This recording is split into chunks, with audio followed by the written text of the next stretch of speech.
Hello guys, I am Rajesh Sharma. Welcome all of you in my channel Study Time.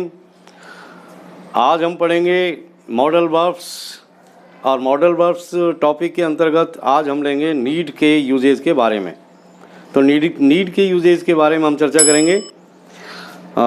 जैसा कि आप सब जानते हैं कि हम पिछले वीडियोज़ में विभिन्न तरह के मॉडल्स के बारे में चर्चा कर चुके हैं और आज का हमारा टॉपिक है नीड, यूजेज ऑफ नीड।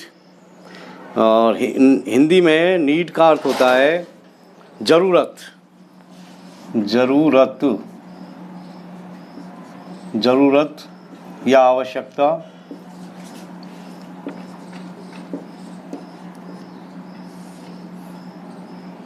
आवश्यकता होना। तो जब भी हम इस संदर्भ में बात करते हैं आवश्यकता होने की या आवश्यकता नहीं होने की, तो हम नीड का यूज़ करते हैं।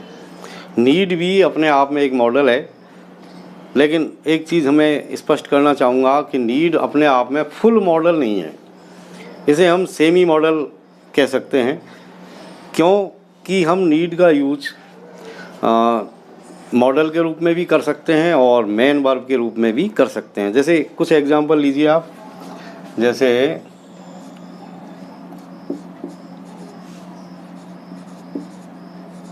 ही नीड्स ए बुक, जैसे ये कोई सेंटेंस है, ही नीड्स ए बुक। और एक ये लीजिए आप, he does not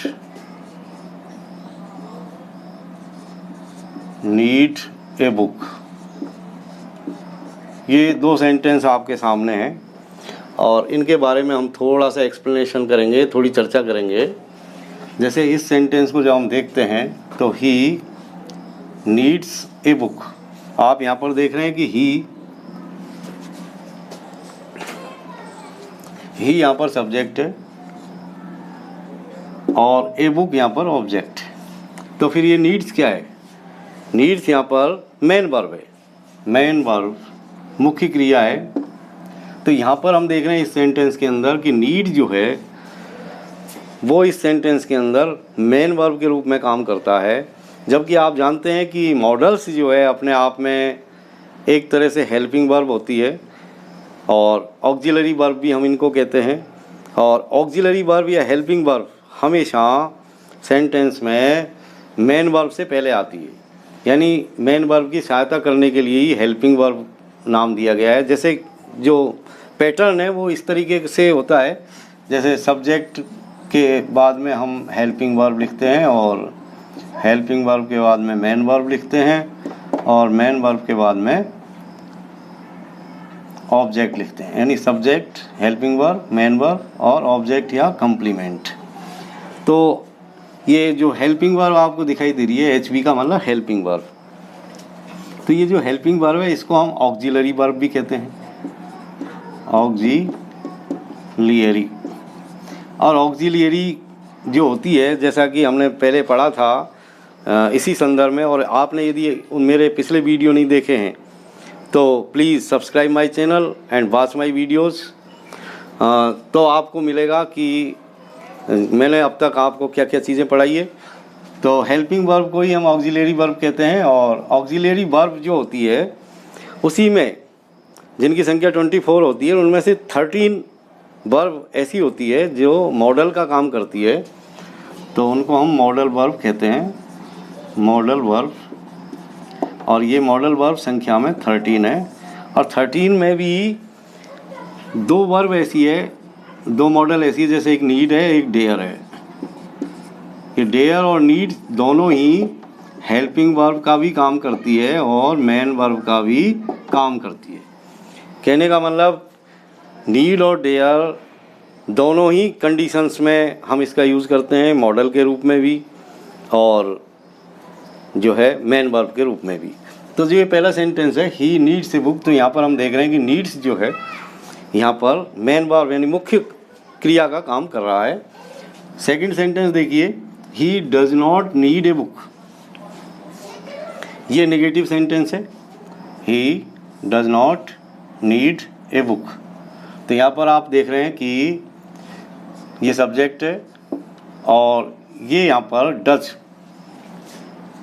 does not आ गया, ये नेगेटिव बन गया, और ये यहाँ पर ये वर्ब है और ये ऑब्जेक्ट है, यानी यहाँ पर ये मेन वर्ब है और ये यहाँ पर नेगेटिव फॉर्म में हमने डज नॉट लगाया है। तो हम देखेंगे कि किन किन कंडीशंस में हम मेन वर्ब के रूप में नीड का यूज़ करते हैं। तो एक तो प्रेजेंट टेंस के जितने भी सेंटेंस होते हैं, प्रेजेंट टेंस के जो सेंटेंस होते हैं उनके अंदर हम नीड का यूज़ कर सकते हैं। जैसे पहली चीज़ हम देखते हैं कि मेन वर्ब के रूप में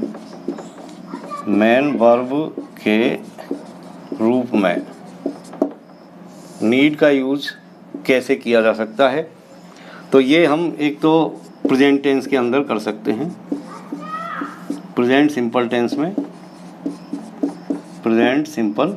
के अंदर हम नीड का यूज़ कर सकते हैं मेन वर्ब के रूप में। जैसे कुछ एग्जांपल देखिए, जैसे सी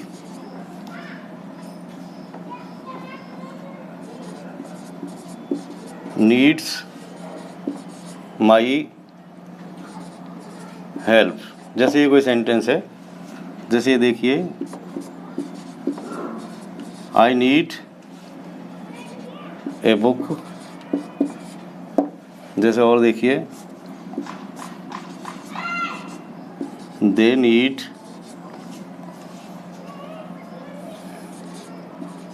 टू गो देयर। जैसे ये कुछ सेंटेंस आपके सामने, she needs my help, I need a book और they need to go there.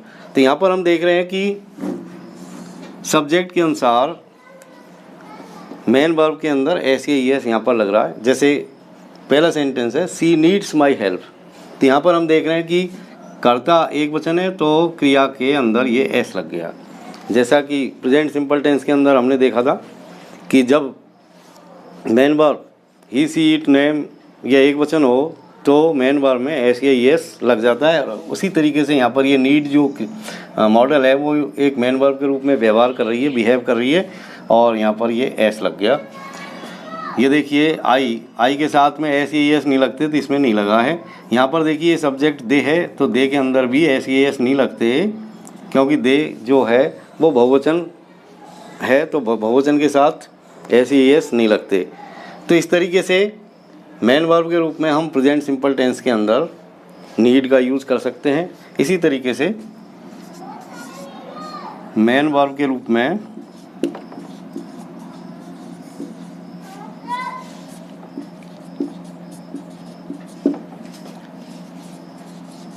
Past tense के अंदर भी हम नीड का यूज कर सकते हैं।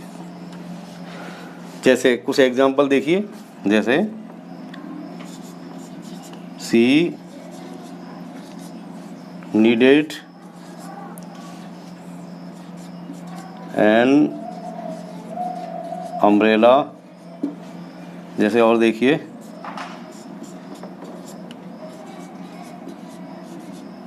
He needed my help. जैसे कुछ सेंटेंस आपने देखे, तो यहाँ पर नीडेड यानी नीड में ईडी लग गया है, यानी इसकी सेकंड फॉर्म यहाँ पर काम में ली गई है। तो कहने का मतलब मेन वर्ब के ही रूप होते हैं, पहली फॉर्म, दूसरी फॉर्म, तीसरी फॉर्म, मॉडल के रूप नहीं होते। तो यहाँ आपने देखा कि भाई नीड में ईडी लग गया है, यानी इसकी सेकंड फॉर्म यहाँ पर आ गई, यानी जिसे हम पास्ट पार्टिसिपल फॉर्म बोलते हैं। तो मेन वर्ब के रूप में यहाँ पर भी नीड यूज हुई है। इसके अलावा यदि हम कंटिन्यूस टेंस की बात करें, कंटिन्यूस टेंस की, तो कंटिन्यूस टेंस के अंदर नीड का यूज़ नहीं होता है। ये नोट कर लें आप स्पेशली। जब हम नीड का यूज़ मेन वर्ब के रूप में करते हैं, प्रेजेंट टेंस के अंदर करते हैं, पास्ट टेंस के अंदर करते हैं, लेकिन कंटिन्यूस टेंसों के अंदर, चाहे वो प्रेजेंट कंटिन्यूस हो चाहे पास्ट कंटिन्यूस टेंस हो, हम उस स्थिति में नीड का यूज़ नहीं कर सकते। जैसे कुछ देखिए आप एग्जांपल, कंटिन्यूअस टेंस में नीड का यूज नहीं होता है।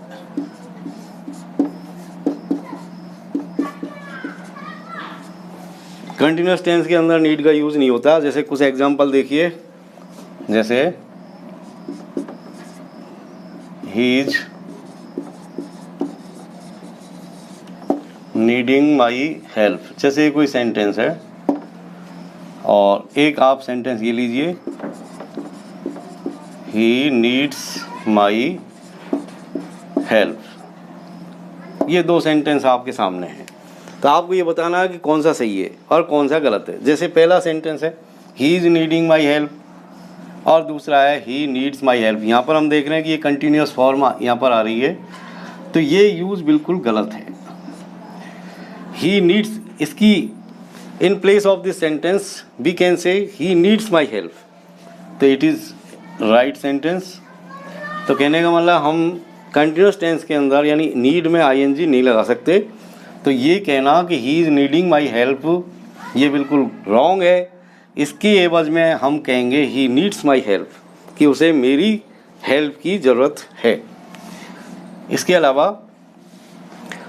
जब भी इन चीज़ों के अलावा जब हम इसका ऑक्सिलरी के रूप में यूज़ करते हैं, यानी मॉडल के रूप में जब यूज़ करते हैं, तो हम निगेटिव फॉर्म में और इंटरोगेटिव फॉर्म के अंदर ही नीड का एक मॉडल के रूप में यानी एक ऑक्सिलरी के रूप में यूज़ कर सकते हैं। जैसे कुछ एग्जांपल देखिए,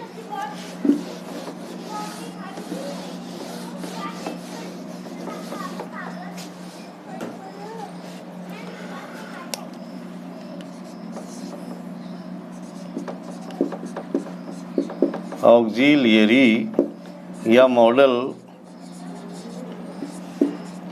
के रूप में निगेटिव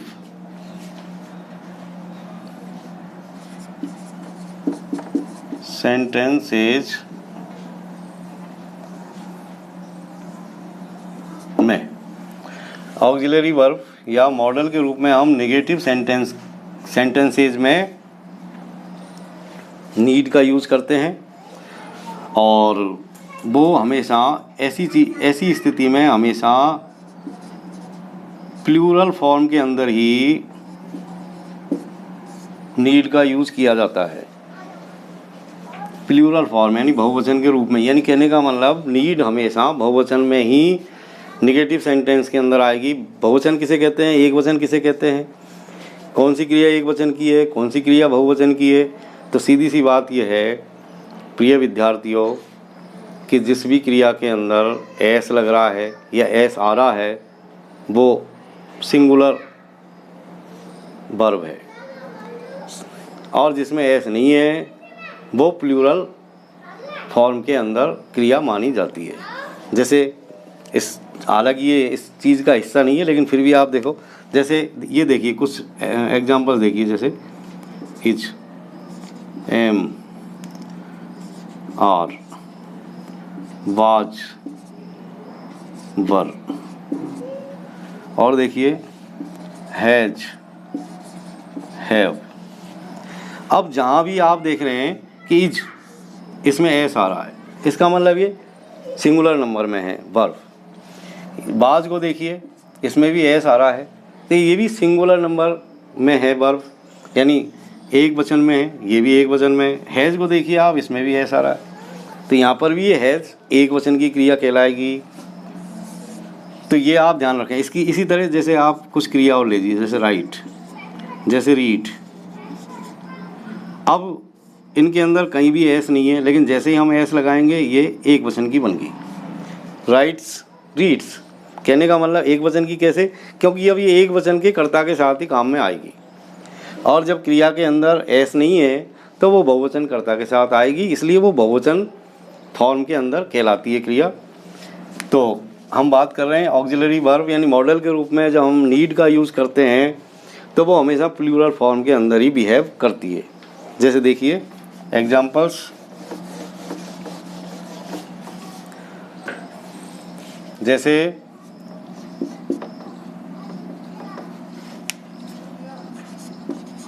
सी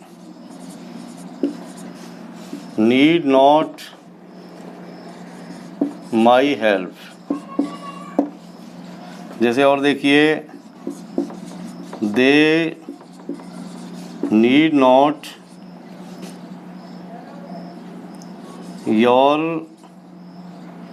हेल्प। जैसे ये कुछ सेंटेंस आपके सामने है, सी नीड नॉट माई हेल्प और they need not your help.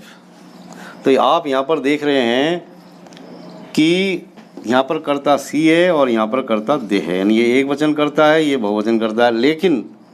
लेकिन जो नीड का हमने यूज़ किया है वो यहाँ पर प्लूरल फॉर्म के अंदर, यहाँ पर भी नीड है और यहाँ पर भी नीड है, किसी में भी एस लगा हुआ नहीं है। तो कहने का मतलब, जब भी हम नीड का यूज़ नेगेटिव किसी चीज़ को एक्सप्रेस करते हैं, नेगेटिव भाव को एक्सप्रेस करते हैं, तो हमेशा नीड प्लूरल फॉर्म के अंदर ही बिहेव करती है। इसी तरीके से यदि हम इंटेरोगेटिव सेंटेंस में नीड का यूज़ करते हैं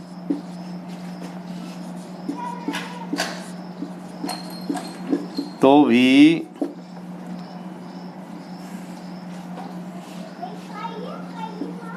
नीड हमेशा प्लूरल फॉर्म में ही आती है।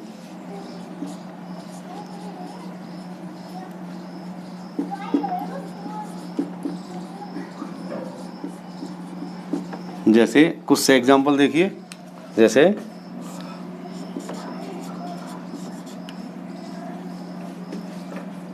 नीड यू सम मनी, क्या आपको कुछ धन की ज़रूरत है। जैसे ये देखिए, नीड सी माई हेल्प, क्या उसको मेरी सहायता की ज़रूरत है। तो भी यहाँ पर हम देख रहे हैं कि नीड जो है प्लूरल फॉर्म के अंदर ही यहाँ पर आ रही है। यहाँ पर कर्ता यू है तो भी नीड है और यहाँ पर कर्ता सी है, यानी एक वचन है जब भी नीड यहाँ पर प्लूरल फॉर्म के अंदर ही आई हुई है।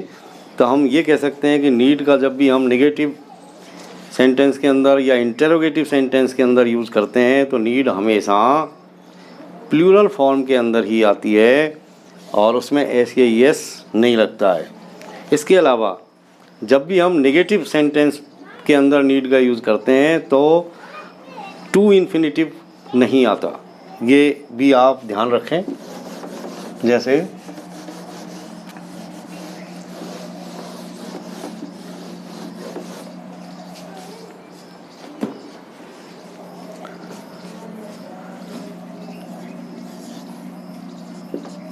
नेगेटिव सेंटेंस में नीड के साथ टू इन्फिनिटिव का यूज नहीं होता है।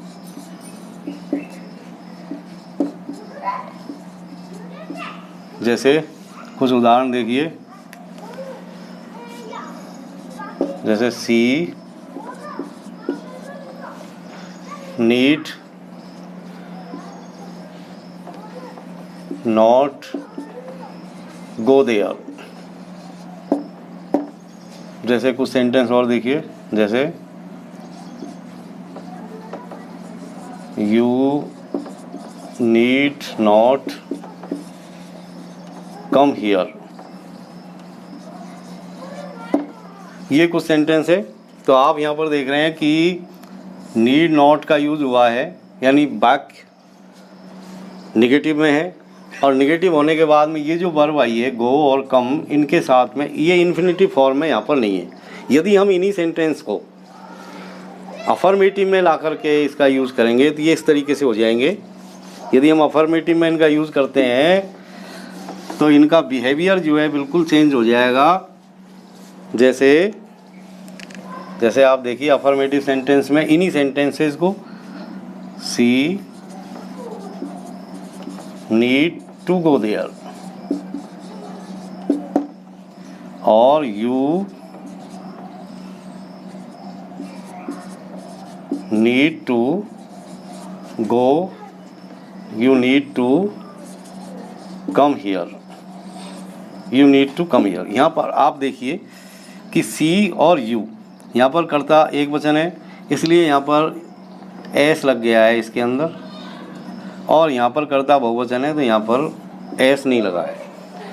अफर्मेटिव सेंटेंस के अंदर नीड एक मेन वर्ब के रूप में काम आती है और मेन वर्ब के रूप में ही वो बिहेव करती है, यानी कर्ता के अनुसार एक वचन और बहुवचन में चेंज हो जाती है।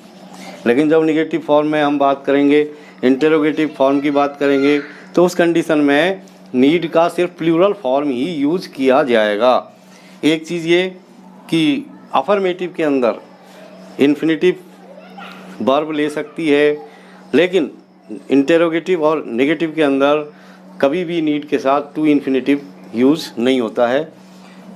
तो आप देख रहे हैं कि इस तरीके से नीड का हम विभिन्न कंडीशंस के अंदर यूज़ कर सकते हैं और हमारी नॉलेज को बढ़ा सकते हैं। तो dear students, that's all for today. See you again in next video. Till then, watching my video, keep watching my video and subscribe my channel, share my videos, like my videos.